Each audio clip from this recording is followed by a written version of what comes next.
What's up, YouTube? This is Too Raw for TV. So I'm going to go ahead and continue with my top 10 ABA players listing. Just to do a brief recap, at number 10 I had Louis Dampier, and at number 9 I have Jimmy Jones. And I think Jimmy Jones is not a player that is very well known today. Probably because of the fact that he didn't go on to become a great NBA star. You know, he didn't go over after the merger and became a great star like Gervin and Julius Erving or Gilmore or players of that ilk. You know, he didn't do that. As a matter of fact, he only played 1 year after the merger. And even with that, you know, he was more or less a good role player by then. But he's one of the more dominant ABA players. Jimmy Jones. He was I think he's a 5-time ABA All-Star. No, scratch that. 6-time ABA All-Star. 3 times All-ABA first team. He was on the All-ABA rookie team, first team, in 1968. He's on the ABA all-time team. And he's only the second player. He was the second player in ABA history to score over 2,000 points in a season. And he led the ABA in free throw percentage in 1973-74. And as far as his overall game was concerned, he was a great mid-range shooter, one of the best one-on-one scorers, one of the best ISO scorers in the ABA for his era, and he was also an above-average passer for a scorer, which is why sometimes he would play the point position. So he was one of the great scorers of his era. And he played 10 years, but the first 7 years of his career he played in the ABA. So he was one of the longer tenured ABA players. So Jimmy Jones was born in 1945, New Year's Day, 1945, in Tallulah, Louisiana.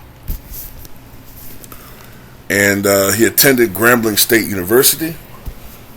By the time he entered the draft in 1967, he was 6'4" and 190 pounds. And he was drafted. He was in the NBA and ABA draft. He was drafted by the Baltimore Bullets in 1967 and the New Orleans Buccaneers. The reason why he chose to go to the ABA instead of the NBA was because of the fact that he was only the number 2 overall pick and not the number 1 overall pick in the NBA draft. The number 1 overall pick was a fellow by the name of Earl the Pearl, who was also drafted by the Bullets. And because essentially he and Monroe played the same position, he felt as if though if he were to take the offer with the NBA and accept the NBA draft, that he would be a role player, playing behind Monroe. So he rather switched to the ABA and played the ABA, but he was number 1 overall pick by the New Orleans Buccaneers, where the offense would be, and the team would be run through him. So that's why he chose to go, primarily why he chose to go in the ABA. He was one of the best ABA players, averaging 19.2 points per game, 4.9 rebounds, and 5.1 assists over his 7-year career in the ABA from 1967 to 1974. He was also one of the most efficient players for his position in the history of the ABA, shooting 51% from the floor. That's pretty exceptional for a 6'4" guard, even in that era. And he was a 79% career free throw shooter in the ABA. His first couple of years, he played the first 4 years he played for the New Orleans Buccaneers, who eventually became the Memphis Pros and relocated to Memphis and became the Memphis Pros. 1971, he signed with the Utah Stars of the ABA, where he would play for 3 years. By 1974, he finally decided to join the NBA and signed with the team that had originally drafted him some 7 years prior, the Washington Bullets, a team that he played for until 1977, in which he finally retired.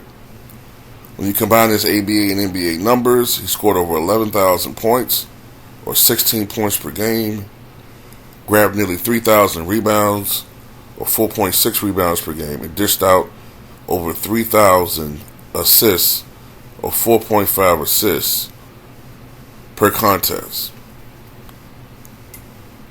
His best season was his second year with the New Orleans Buccaneers, 1968-69, in which he averaged 26.6 points per game, 5.7 rebounds, and 5.7 assists per contest.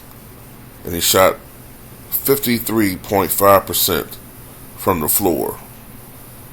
His best shooting percentage from the field came in 1973-74 with the Utah Stars, in which he shot 55% from the floor and played in all 83. I think it was 83 games. No, I think it was 84 games that the season was. I think he missed one game.